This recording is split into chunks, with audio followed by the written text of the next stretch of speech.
is here. Are you? Where? Adding him now. Oh, Mommy, you're very punctual, Mr. Leonard. mommy, Say 媽媽 something. 喺出邊，媽媽喺出邊， mommy, 等我打俾爺爺。 mommy. Hi，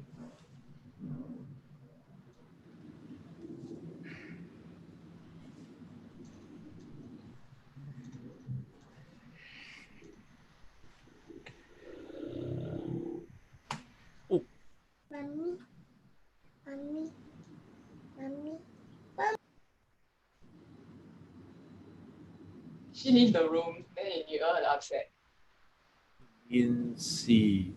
Yeah. Anyone know Eileen C? No. I keep-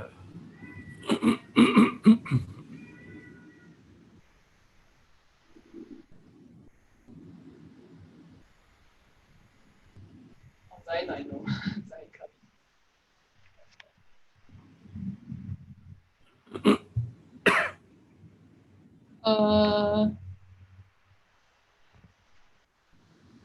Okay lah, I got like, oh yeah, I know John.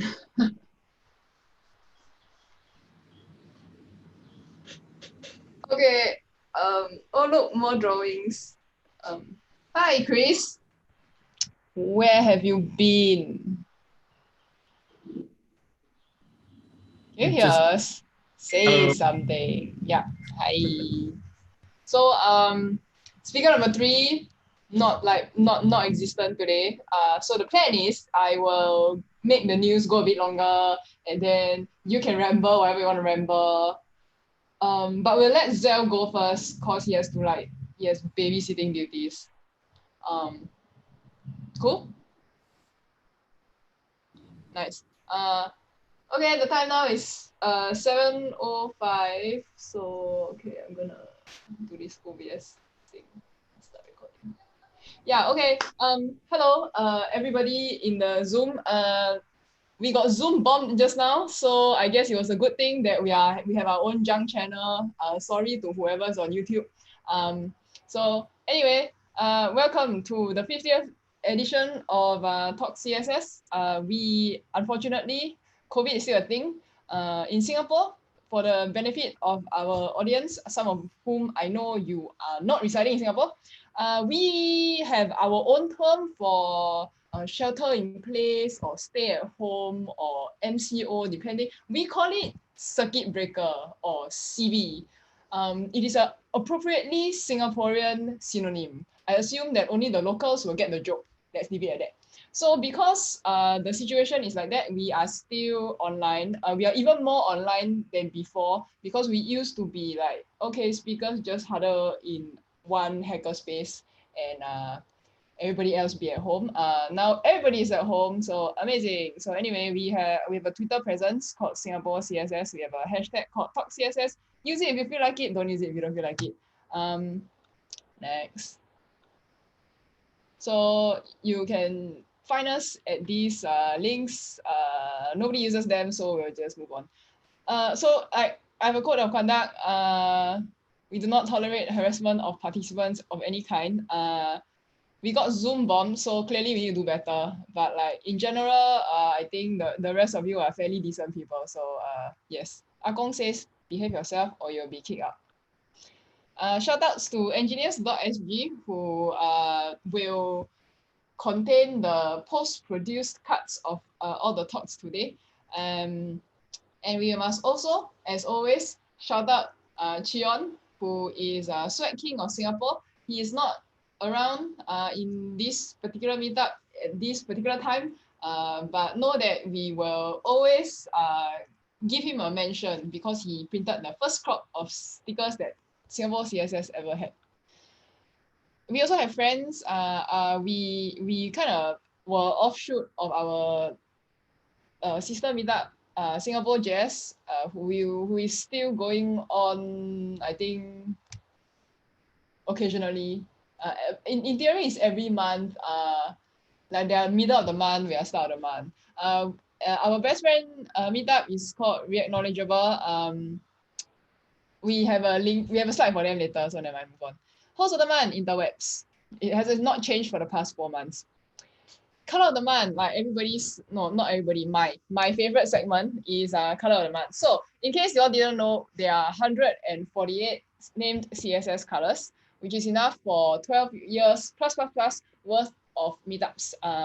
We are at about year 4, so don't worry, lots of colors to go. Color of the month is cornflower blue. It's one of the longer names, but remember, when you're using a named CSS color, no spaces, no dashes, no underscores. It's just one single long word. You can read it however you want. You can say cornflower blue, but like I think it's cornflower blue. So if you don't like hex codes, you don't like RGBA codes, you can use this English word, beautiful English word, cornflower blue. Where did it come from? Cornflower blue is a shade of medium to light blue, containing relatively little green compared to blue.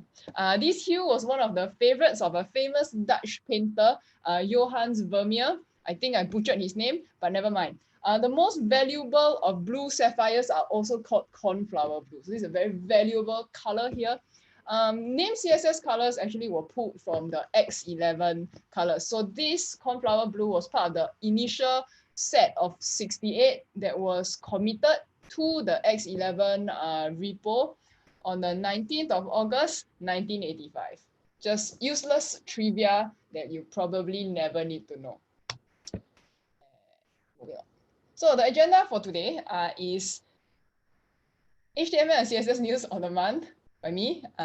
Very long. Oh my god. I always wondered, like, is it because everybody is stuck at home and then like everybody's like, yeah, let's just push features and write more specs and update everything. I don't know. Really long. And then a lot of people wrote articles, a lot of people made code pens. So I'll just highlight a few of the more interesting ones. Yeah, and then we have what's new in HTML by our original co-founder Chris Leonard, dialing in all the way from Melbourne. So he's like in the wrong time zone, but hi Chris, thanks for coming. And we have how to build this Spinning Pacman sheet by also one of our very familiar local speakers, Zell, who probably is like bouncing his daughter on his knee right now. So I'm gonna move on to the news. Let's see. Okay, I'll get rid of this and share the appropriate screen. Zoom is so unwieldy. Okay, HTML and CSS news for the month of May. So 75, Firefox 75 was released month of May.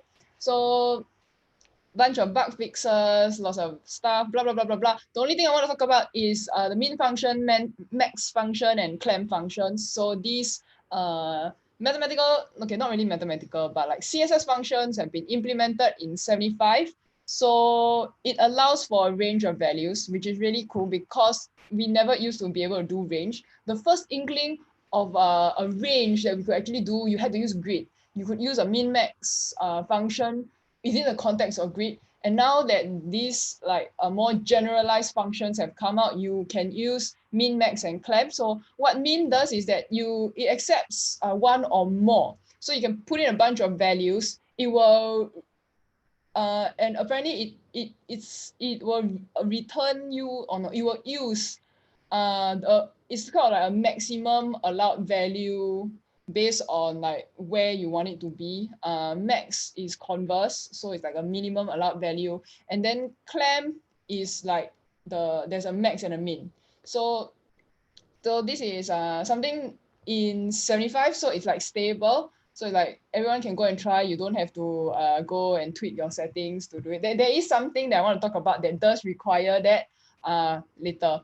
So there's also a roundup post from hex.mozilla where they talk about all the features in 75. So that's quite good. Let me refresh this because I pushed the change 5 seconds ago. Safari technology preview. So it's the Safari but with a purple logo. And I think they do releases every 2 weeks. So it's quite nice because this is literally, I think, the latest and greatest of features that you can find in a browser. people like to shit on Safari, but Safari technology preview is actually pretty good if you want to see implementations of like the really new stuff. So for example, they put in selectors level 4. Support for these units LH, which is line height, and RLH, I think is root line height, I think.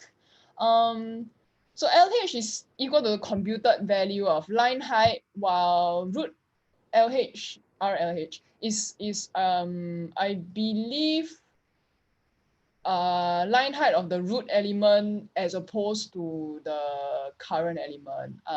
There's someone wrote an article on CSS tricks, so it's also in the links. What else? Let's see. Okay, CSS color 4. Okay, a lot of these are bug fixes. So nope, not gonna talk about this. This is fun. Okay, the entire browser is shared, so I can open new tab.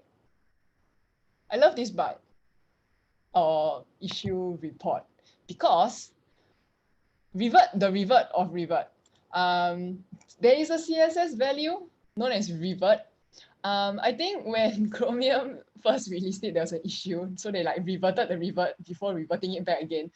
So I just like this title. I'm like, come on guys. Amazing. The gap property is finally in Chrome Canary. I mean, Firefox had it for so long, and I've used gap in so many places, and then I've always had to write a fallback for Chrome, and now I'm like, oh, okay, it's in Canary, so hopefully eventually it'll be like standardized, which would be nice. And also, my not very secret agenda is to sort of like have convinced Chrome people that they need better grid tooling, because if you are using Chrome to do grid, there's no numbers and stuff like that. But oh no, numbers. I mean, it is slightly similar to the what you call Firefox implementation. This is a good sign, my friends. So yeah, that's browser news. Spec news is surprisingly long because there have been months where I had no spec updates. But this month we have a long list. So speech, CSS speech module candidate recommendation actually got released. So I don't think a lot of people are very familiar with CSS speech because, like, truth be told, I mean, the proportion of people who are very familiar with screen readers are also not that many. I'm very glad Zell is around because he actually dug into a lot of the accessibility stuff. So if you have any questions, I believe he can answer them. I'm just putting this out there. So the speech module basically just defines oral CSS properties. So I guess you can sort of like style the way the screen reader is gonna read the text. So that's pretty interesting. Color adjustment module 1, very new spec.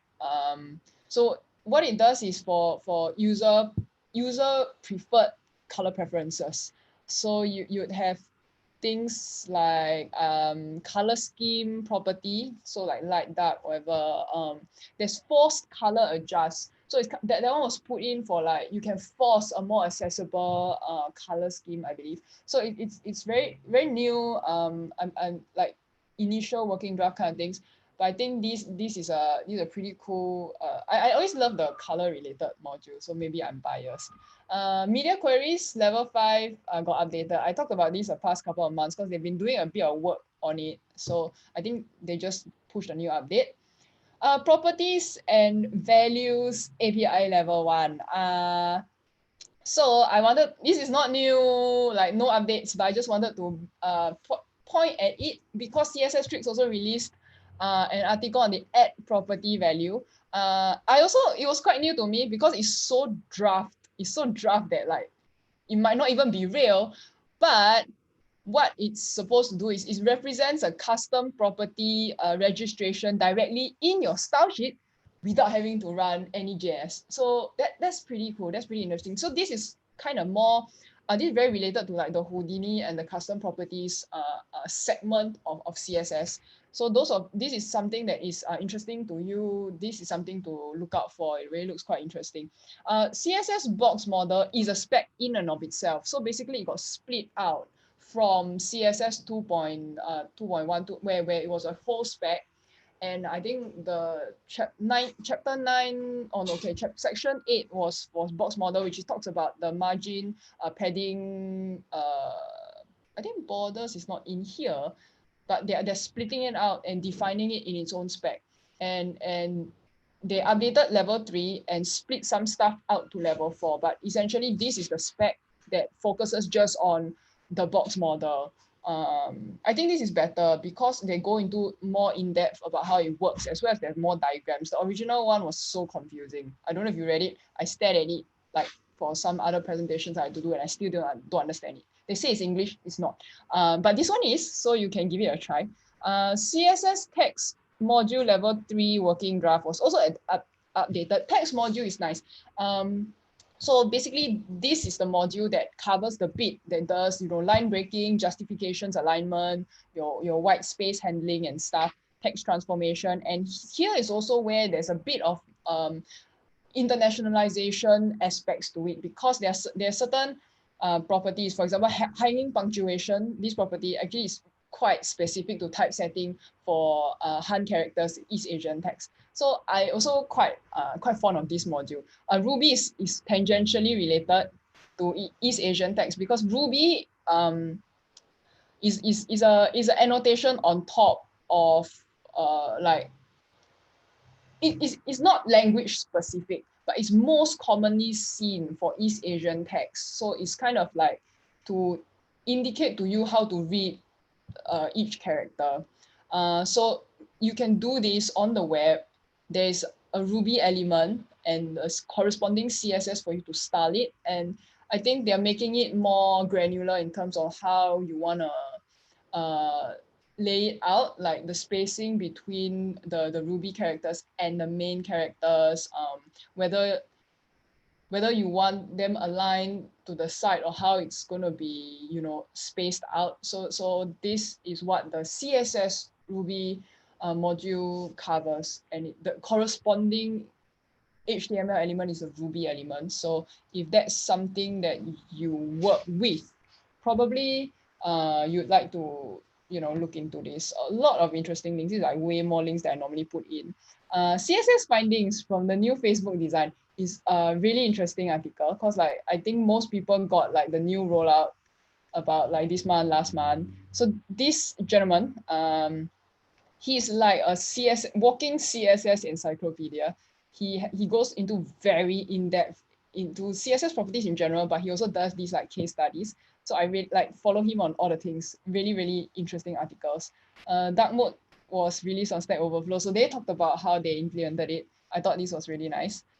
So there's the functions that we talked about, and you can use CSS to control text selection, just in case you didn't know. But I want to highlight the cool code pens section, because this lady, I can't pronounce her last name, so I'm just going to try. Sarah Forsheim. This is the best shit on the internet. Come on. As you can see, the CSS column is empty. This is not an image, my friends. It's CSS. So like, since everyone's playing Animal Crossing, I guess, the Switch is a very apt piece of art. This is also quite cute. Yeah, you can, and I also want to highlight the cat, because, it's a cat. So yeah, animated Snorlax. So like, that's nice. Again, JavaScript is 404. I love people and they are creative with. I also have a favorite HTTP status code. We can talk about this like next year's April Fool's Day. This is very, very nice. And spring is over. Singapore is very hot. I'm very unhappy. But so let's just look at a cat typing. So anyway, that's it for news updates. I've dragged this on long enough, so I'm going to hand over to Chris. Stop share.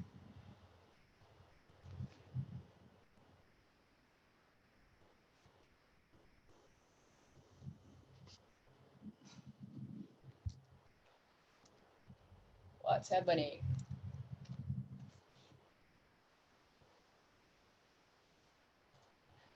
Chris, you're muted, by the way.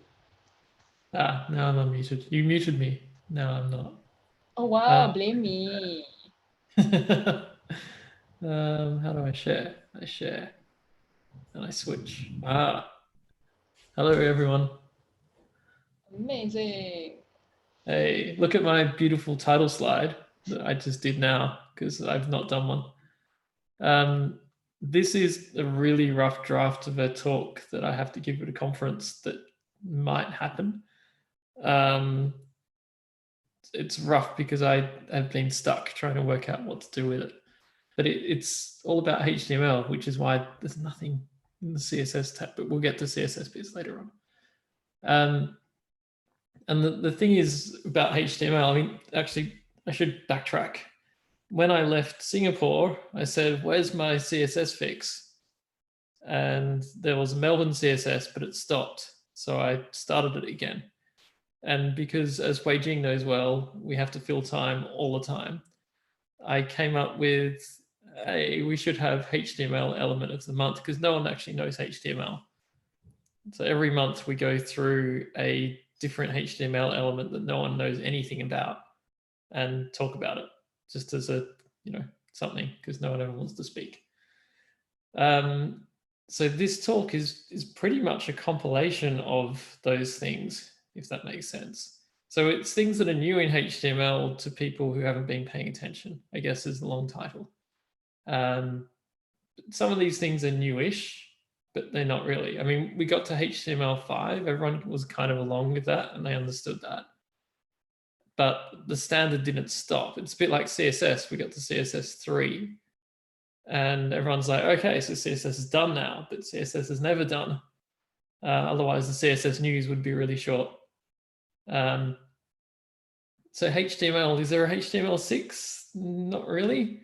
It's living standard. New things keep getting added. Browsers keep implementing things and new features do get added to browsers as time goes on. So let's start. I'll go through some of the ones that, some of these are useful, some of these are not. Some of them are really, really not. Some of them you can actually start using now. Depends on what you're trying to do. But we'll start with progress, which is progress. This is a progress bar. Well, you'll see how I'm referring to Melbourne CSS and these. These are all on CodePen anyway. So this is a progress bar. When do you need a progress bar? If you're downloading a file or uploading a file, you can track it and you've got a native control for doing progress. How cool is that? Everyone needs progress. Native, you just get like that. You can have, once this reloads, that might be a little bit tricky to see, but you can actually have an indeterminate state. So as it goes, if you don't know how long something is going to take, it's got an animation on it in macOS. I can change the value. And there we go. Look at that. That's pretty cool. Since this is Talk.CSS, your first question is, can I style it? Can I? And the answer is, you bet you can.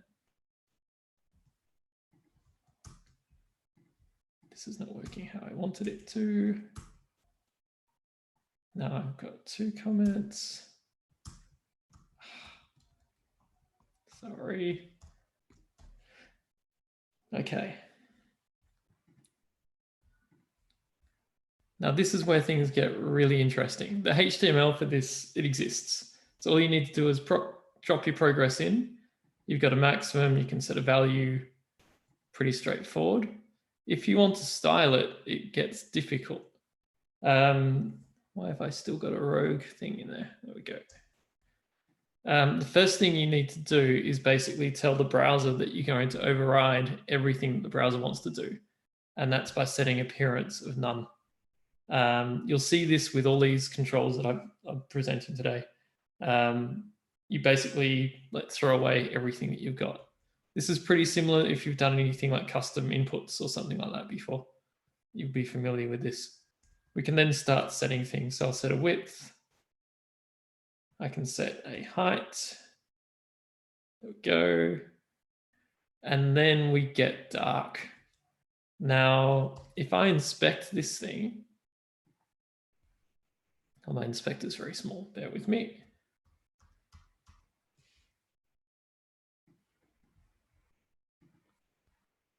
If I look at the elements, normally I've just got an element just like anything else, but I've turned on Shadow DOM, as in enabled it in the browser. I think every browser's got Shadow DOM in there that you can inspect it. I'm pretty sure. I don't know about IE, but you know, once you actually get into the Shadow DOM, is this going to show things properly? It doesn't look right. That doesn't look quite right. Usually we can see pseudo elements and things, so maybe not so much for this one. But you end up into browser prefix land. So this is a WebKit one, but I'm in Firefox, so that's not going to do anything. And that's WebKit again, so that's not going to do anything, but I can do a Mozilla. And none of these, I don't know if they'll ever become blessed and become real standards at any point. I haven't seen any signs of that. Wei Jing, have you seen anything like this where it's going to turn into a real standard? You mean HTML? Like where, like these things like this, where it's a shadow DOM selector. Shadow DOM is a like spec. But I think it also depends on who's pushing it.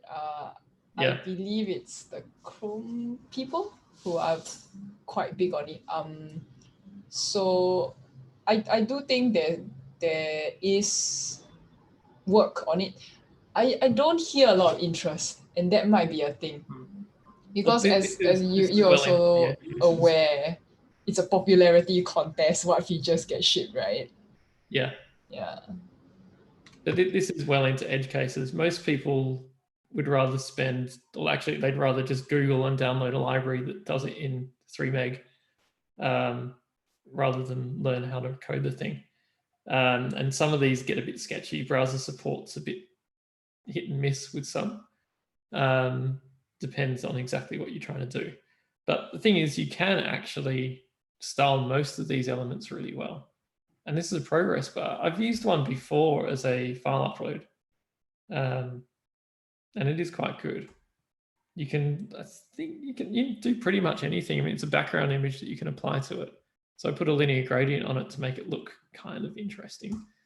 Oh, that's right. I did a button. Oh, let me reset. Okay. That's right. How do I make that small? If anyone's familiar with CodePen, you've got HTML, CSS. There's actually a third tab as well. I found this the other day. And you can write this thing, JS, I don't know what it is, but you can do stuff with it. So I wrote something. Look, if I keep hitting this, I could have done this in a lot of better ways. But this is basically what you'll see if you're downloading your file. You can actually pop that in the browser, which is awesome. I feel like making this go all the way to the end. Yay. So that's progress. Can you use it? Yes, you can. Support is reasonably good from memory. Where are you?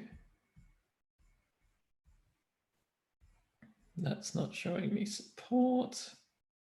That actually works in IE up. Accessibility, I think from memory is pretty good. I don't have my research in front of me at the moment. But basically, if you do need a progress bar for something, you don't need to write your own thing. I mean, there are a lot of ways you can do it. You can just put a div in there and control the CSS or something. But this is proper DOM-oriented, native progress.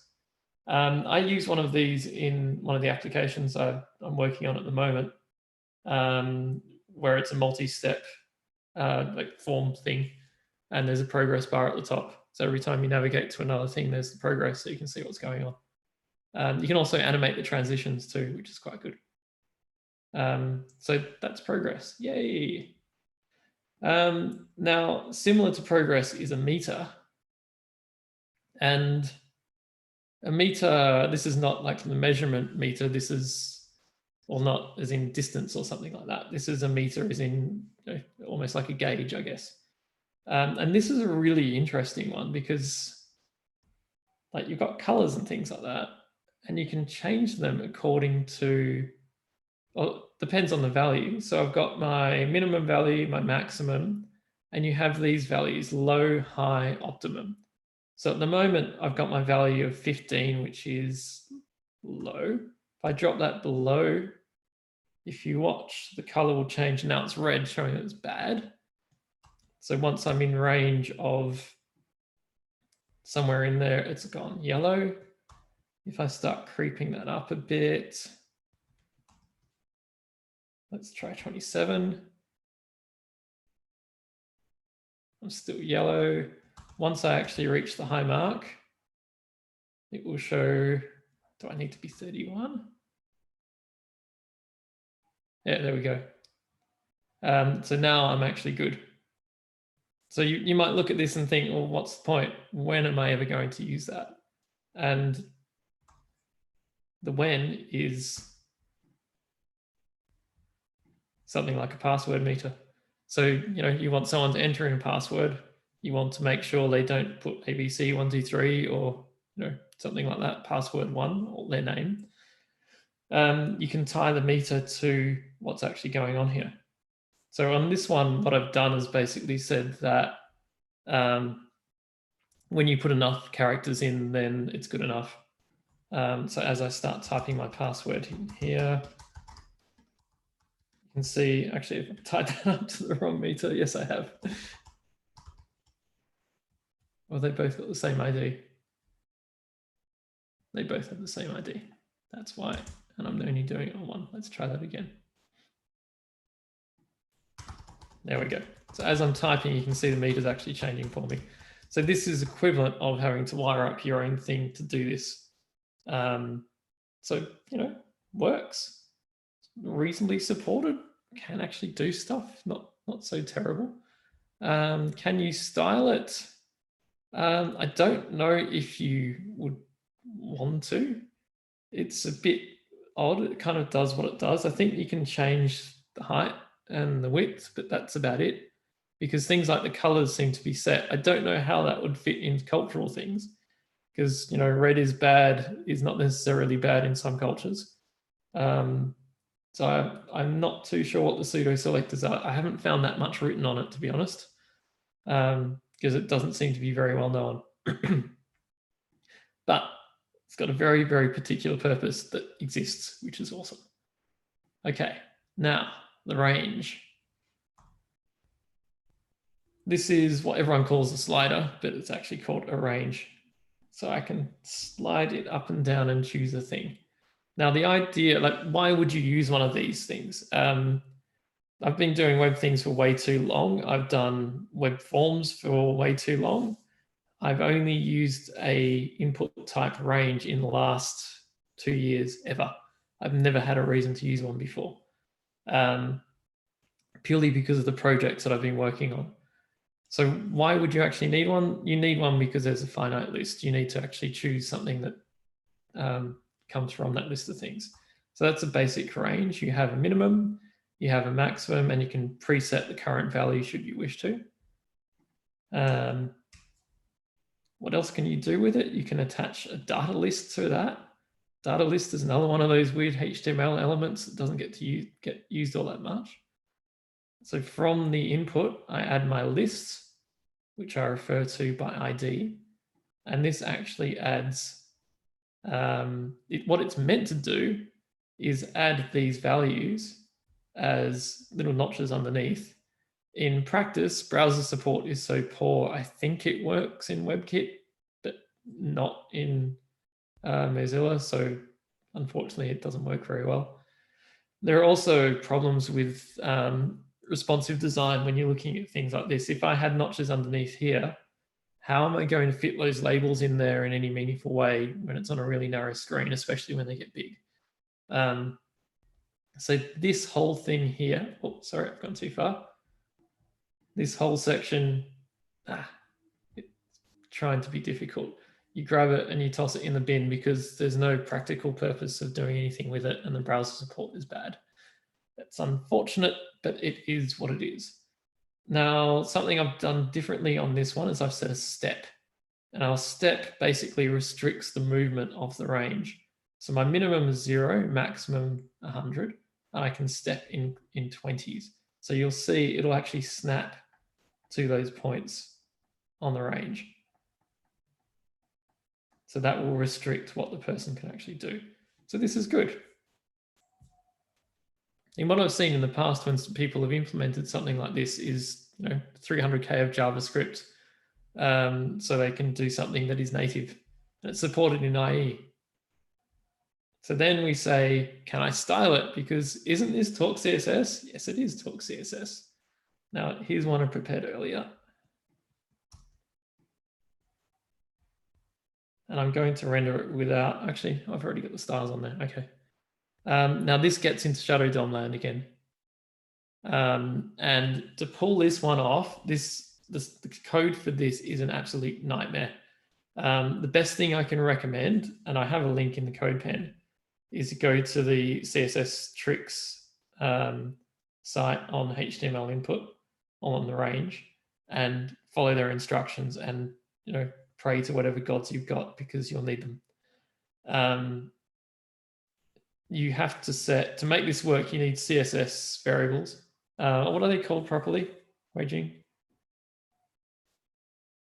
They're not variables, they're something else. Custom properties? Those ones, yes. So you need to actually set them to make this work properly. Depends on the browser as to what's going on. I said this does actually work in IE because the IE things are different from what works in other browsers. But to make it work on every browser, you have to use CSS custom properties. So this does work. The accessibility is pretty good. But just to show it in action.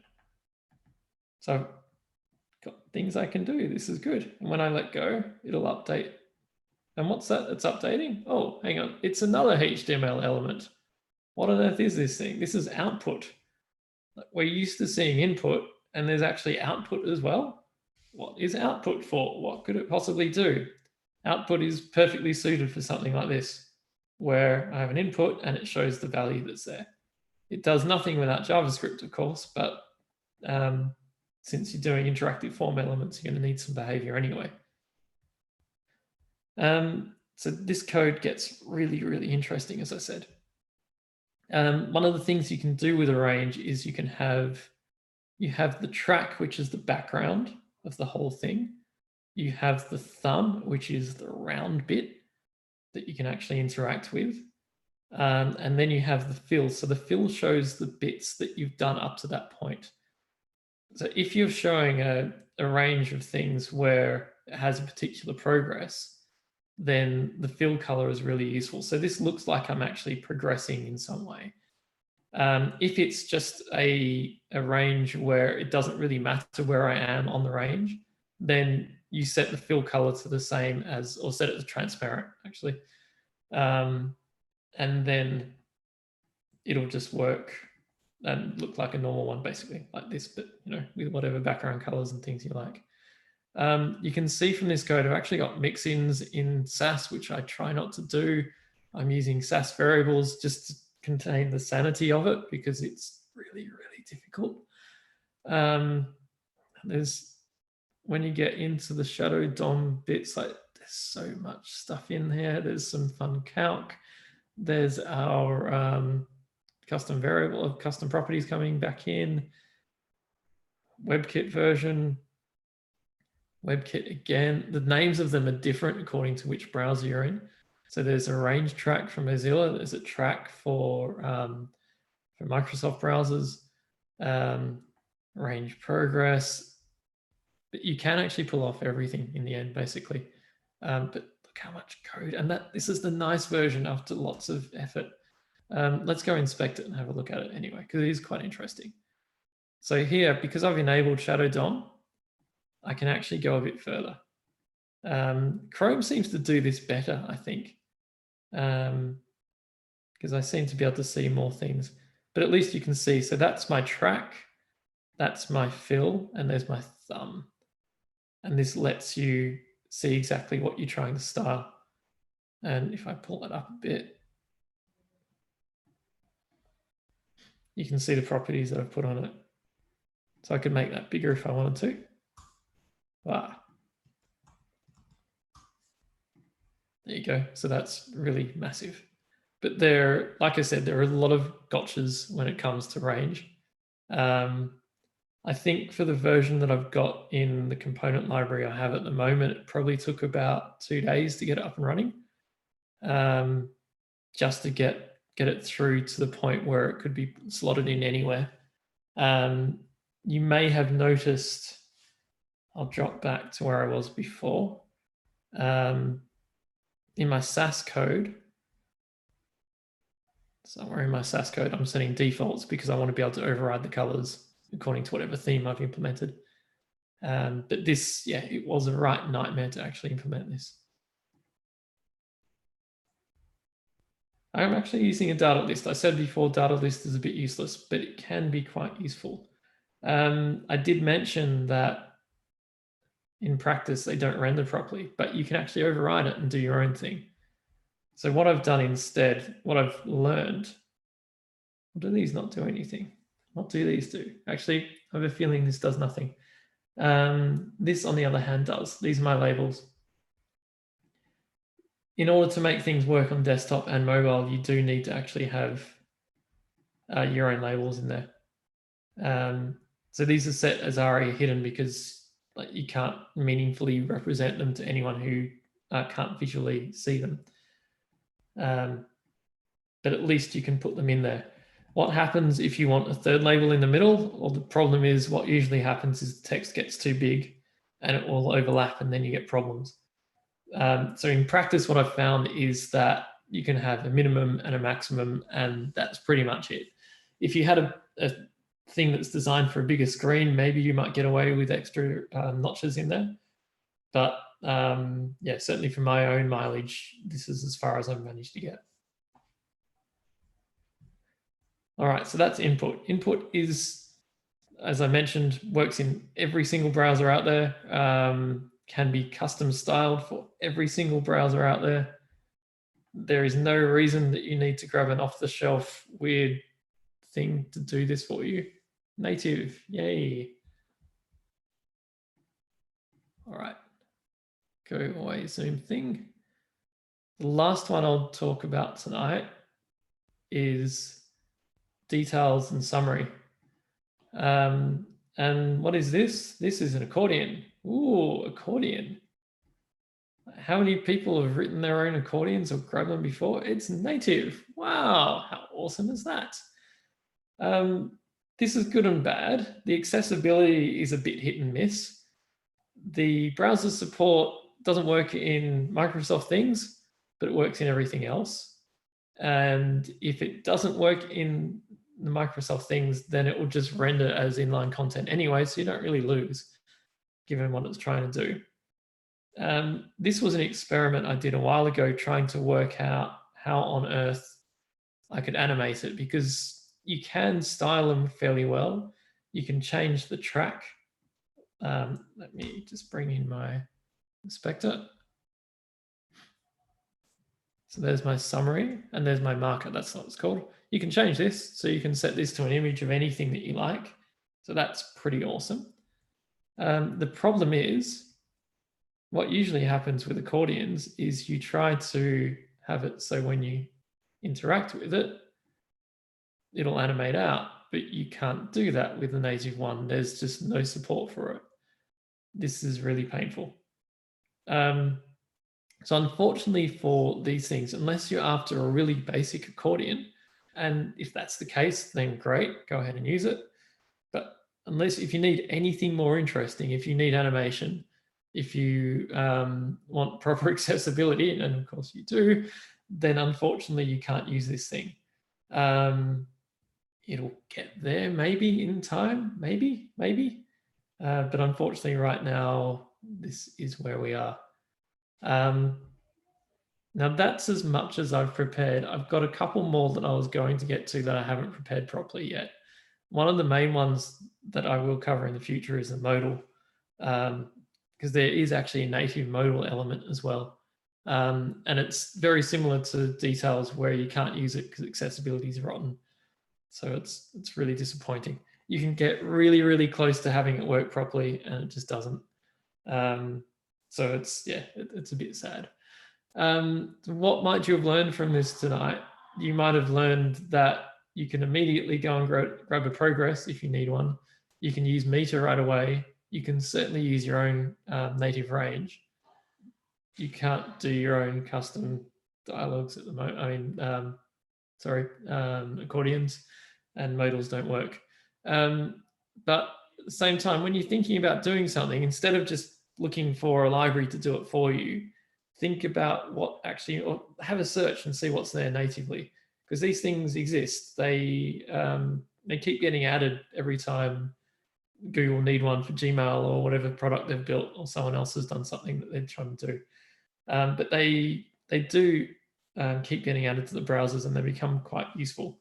So I would urge you, when you're looking to do something that's a bit different from usual, to see if there is actually a native version of it now, because you might save a whole lot of code in order to pull off the same thing as what you're trying to do.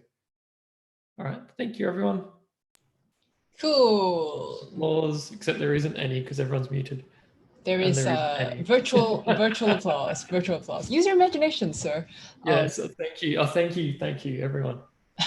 Oh, look at that. I have missed your dry sarcasm. You need to come. You know that because you said that you had unfinished business, that means that you have to come back, right? Because as you can see, my speakers go missing in action all the time. I don't care that you're in Melbourne, you're still the filler. I'm glad that this is Talk.CSS 50 though. This is. Did you even think that we would get to 50? Amazing. We got to 2. That was impressive. Yeah, I remember that. Are there any questions? Someone, John has mentioned, Dave Rupert's article about why it's not an accordion, and it's not. But it's not bad for a quick fix something somewhere, but in practice, you're not going to use it. That's really I guess not really, but the fact that it's there, I mean, people could do creative things about it. I'm gonna, Zell, are you there? Unmute. I can't unmute Zell. If I could have okay. Even if the details could be animated, I might have used it for like a storybook thing or something like that. Just that'd be nice. But since you can't even animate the thing because there's just nothing, there's nothing to attach it to. I mean, there are states because there's an open state when it's expanded, so it's got everything there except actually working. So it's I don't know, it seems like something that you could extend with Houdini. I don't know. Oh look, Zell changed and he's wearing a new shirt. Or did you, were you wearing this just now? He's got a small child, anything could go wrong. Fine. Okay, come on. We're just gonna talk until you share your screen, so get it together, man. Let's do a clothing comparison. I'm wearing several layers at the moment. I'm barely wearing any layers. Oh my god, this is my latest $2 investment.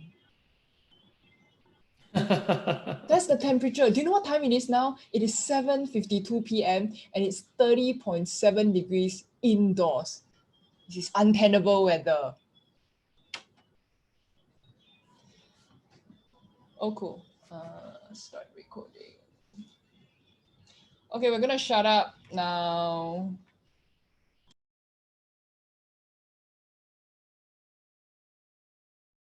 Wait, can you hear me now? Yes. All right. I just realized that my mic was muted by my kid earlier, so that's why you don't hear me until now. Okay, anyway, since you can hear me, my talk is going to be about this, how to build this Spinning Pacman shit. But what exactly is this Spinning Pacman shit? So one day I was just trying to find something to build for my JavaScript course, and then someone came about an idea that looks something like this, which is pretty cool. So I was thinking, hey, I want to do the mouse thing, and then they did the picture stuff, and I didn't really want to work with like pictures inside my JavaScript course. So I decided to build Spinning Pacman. So I took Pacman and then I made it spin. It follows the mouse, and I added, yeah. So basically I added a music to it to make it more fun. Yeah, cannot help it. So that's what this is for.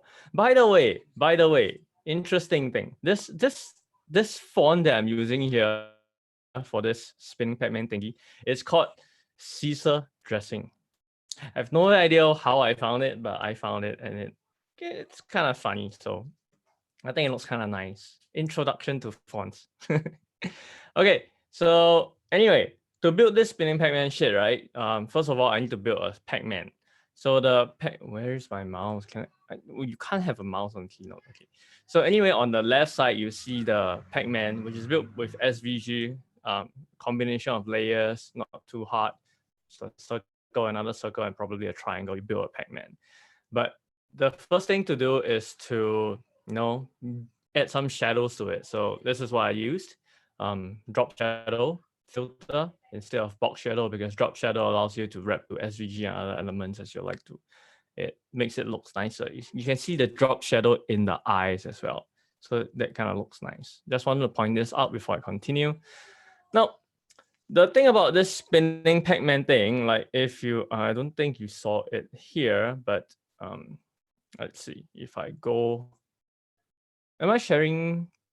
Can you see my screen now? Like Can. I mean the browser one. Can see your cursor moving around, looking very confused. Okay, no, I think I shared the wrong thing. So let me share the entire thing. So because I need to switch. Welcome to the magic of Zoom. Okay, so you see this spinning thing. So basically, we're trying to build. I'm showing how to build this spinning thingy, right? So it follows the mouse. The first thing then is to be able to write the CSS, to go here or go here or go here, or go here or go here. Depends on where you want the mouse to go. So basically, I split it out into 8 directions. I'll just say north, northwest, east, southwest, southeast, south, blah blah blah blah, all the way. So there's 8 directions. The by default, if you put everything on a normal horizontal plane, is facing to the right, or rather facing to the east. Then that is rotation of 0 degrees. If you want to rotate downwards, it's rotation of 45 degrees to the middle, and then 90 degrees to the bottom. If you want to rotate upwards, it's also easy. It goes like minus 45 degrees and minus 90 degrees. But that's where the easy part ends. So we have this 5, now we need the other 3. What happens if you want to say like the bottom left corner? If you cannot just do like rotate 135 degrees, because you'll get the upside down Pacman, right? So what you can do is to first flip the Pacman with scale X or scale Y, depending on what you want. Then you apply a rotation. Then again, the way transform works is, if depending on what you do first, it follows in order. So if you rotate then scale, or you scale then rotate, the answer changes according to how you write it. So pay attention to this one if you want to make something like this. Then I went ahead and go and calculated all the different possible values of, like, if you scale X, if you scale Y. So this is the range of values. We'll come back to this one in a bit, because we need this info to carry on building this thing. Then the second thing we want to know is, if you want something to follow the mouse, you need to go to the I hate this. You need to okay, this is a center point for this object, and then you want it to follow the mouse, so you go from the center point and then calculate where the mouse is. And to get the angle, which we need trigonometry. Was it trigo? I think it's called trigonometry. I can't remember. you need the opposite distance and the adjacent distance. So these are the two values we need to be able to make this thing. Then the rest is JavaScript already. So just if you want to follow along, you can go to this code pen, cell.wk/pen/baoynvx. Okay, I'm just gonna leave it aside. It's too small, so forget it. Okay. And then I am going to move to here. No, why did I close my keynote? Sorry. I need that slide later. Okay, so basically we're back here with this Spinning Pacman thing. I'm going to comment out some of the code. All right, we are at the stage where there's nothing. Nothing is being written. So the first thing we need to do is to find this middle of the Pacman. To find the middle of the Pacman is easy. You see for each here because eventually I'm going to do like 8 Pacmans in a row, but right now I only have one in DOM. I comment out the rest. It's here. Oh wait, I just deleted the rest, but if we do this, then we have more. Okay, so there's only one Pacman in the DOM now, so just treat this as this works for one. So first we want to get the middle, and we can use the get bounding client rect, which gives you top left, bottom right, and then the width and height. So you can get the center by doing the average of the left and the right, and the y center by doing the top and the bottom average. Then if you want to get the mouse location, like the mouse tip location, right? It's mouse X and mouse Y. It comes from the event. And notice I'm using pointer move event. So initially, you can also do this with mouse move, right? But mouse move, it doesn't work with touch devices. Pointer move is an event that builds on top of mouse move and also touch events. So it can handle both mouse and touch events at the same time.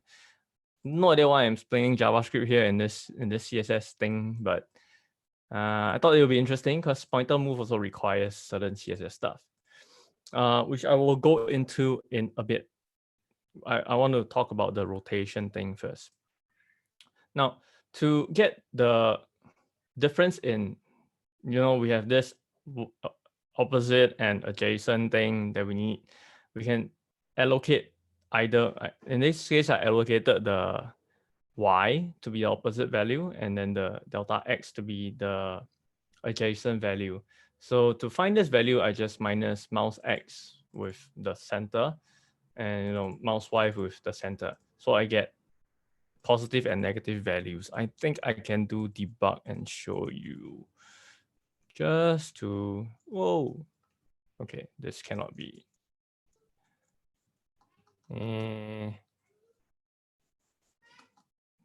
OCD. Okay, so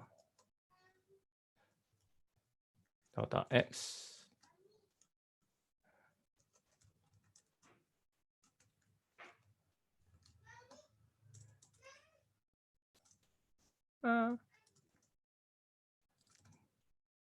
Okay. Yep. So we can see the positive the x and y values that we'll be using for this calculation of the thing of the angle. Then what happened next was we need to calculate the angle. And when I was Googling around on MDN, I realized that there are two different functions we can use. One is called math A10 and one is called math A10-2. And they both give different results.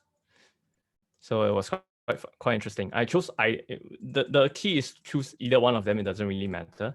Then it calculates radians, and then you have to convert the radians back into degrees, which is given by this formula over here on MDN.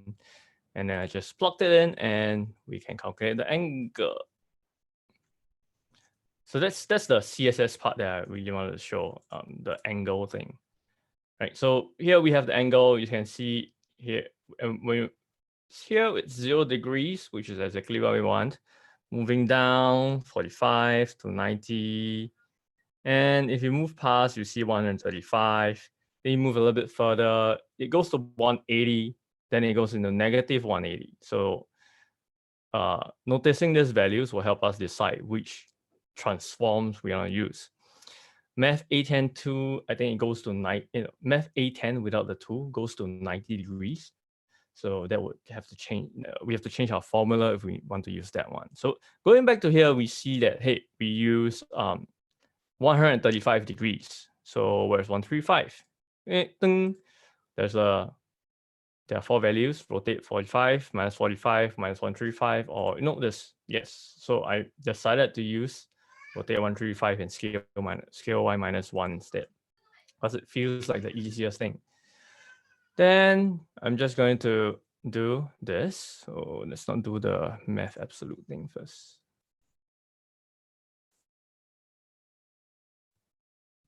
And with that, this is what we have. If we don't do the absolute, it goes into a negative value.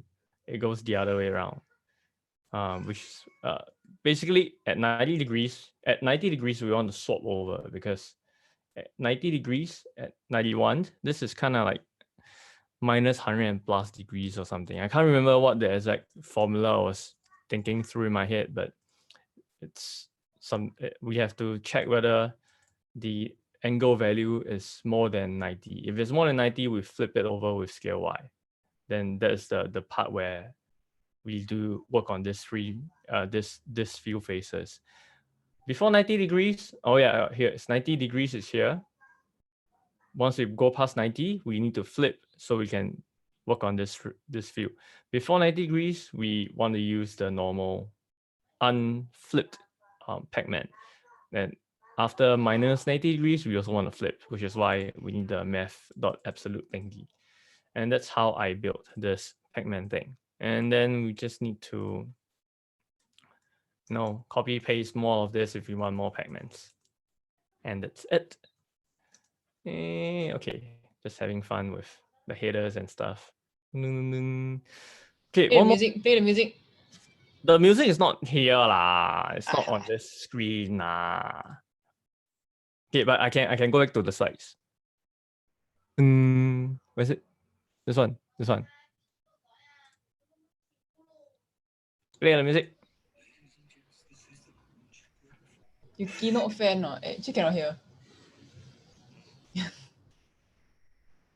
Okay, I'm not a keynote fan. I just don't have the time. Wait. Fine. Next time we can come on and we can talk about fonts. Oh my god, I have so many opinions. Okay, can you hear already? Yeah, man. Yeah. I don't know why when I hear this I always want to laugh. Anyway, does anyone have any questions? Like when I do this live, you already don't have questions. So I don't think I do online, you will have any questions. But I feel that as a matter of courtesy, I will still ask. Then you type in the message, then I unmute you. I think that's how it works. I'm not a Zoom expert. I don't even have a paid account. It's a free account, freeloading off Michael. Okay, anyway, let me press stop recording. Okay, now I can talk nonsense. So yes, thank you, Zell. Chris has gone away because it's 11 o'clock at night. So unlike some of us, he has a proper job, earning a proper living, supporting his proper family. So clearly he went to bed. But anyway, okay, this is ending. So let me. Oh, it's my turn. Share screen. I lazy with full screen. Okay, you can just see the whole browser. Okay, everybody. Is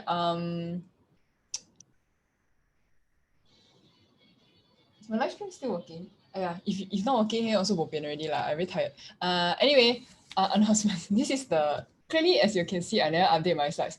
Got announcements. You're supposed to tell me. Or actually, I'm supposed to ask y'all y'all got any announcements? Do you need a job?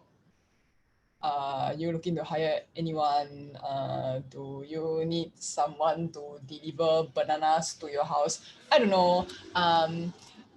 there is still a chance for you to inform me in the chat, but if not, then we move on lah. Then I do my own announcement.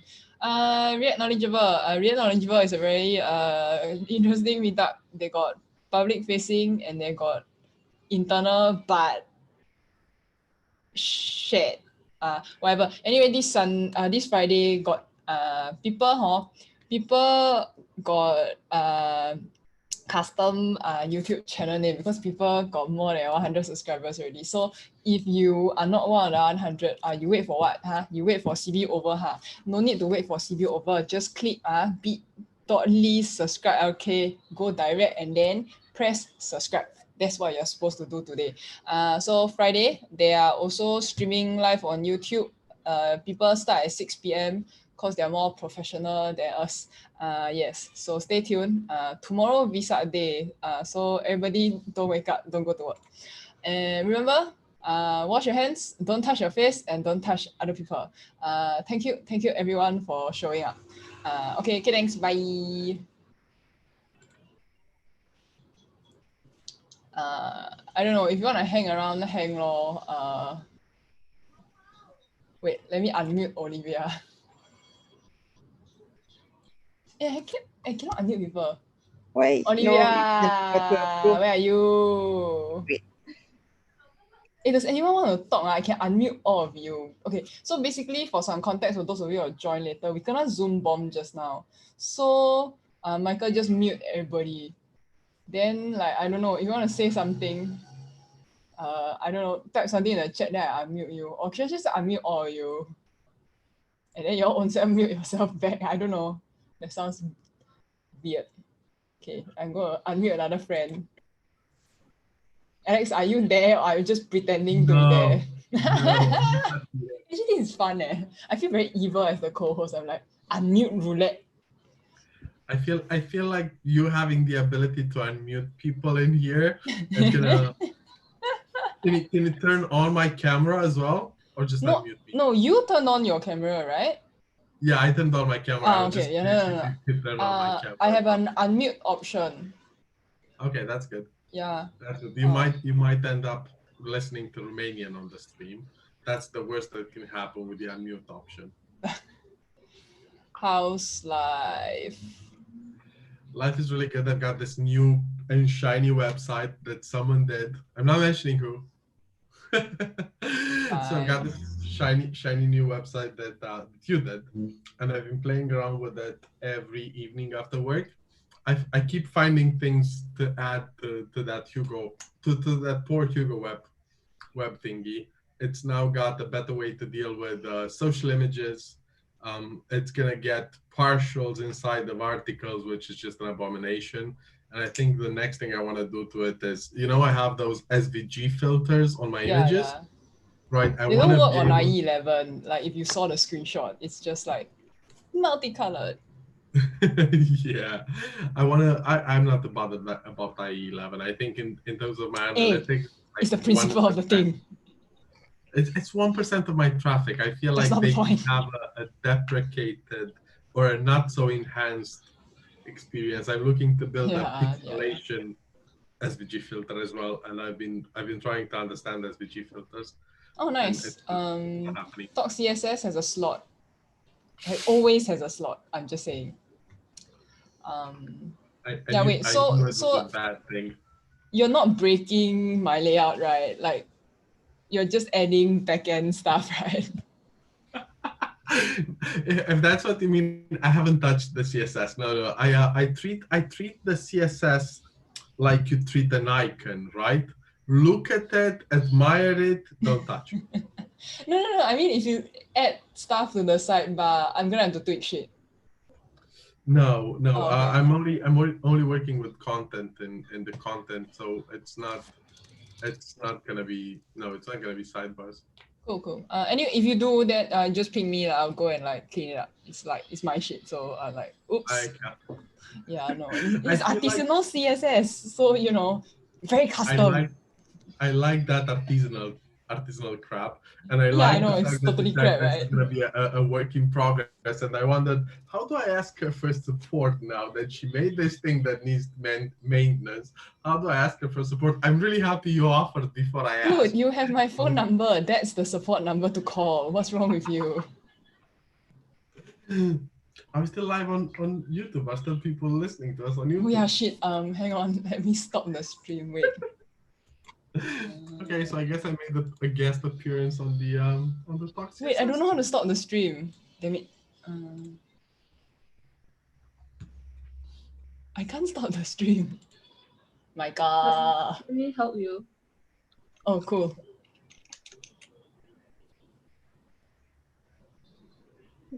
Was that But is this waiting? live?